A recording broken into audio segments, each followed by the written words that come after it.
caramel apple shooters, boys and girls. Watch this one, okay? Because this is a fun, cute little shot. So get some caramel syrup on your plate, and then you can rim your shot glass in that, okay? Oh, hold up, not yet. Put down some crushed nuts, okay? And then you can rim your glass in that.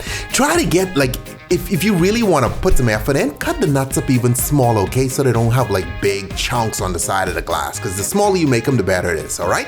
So we start off with some butterscotch schnapps. Come behind that, layer on some sour apple pucker. Yeah, this is a very sweet shot, okay?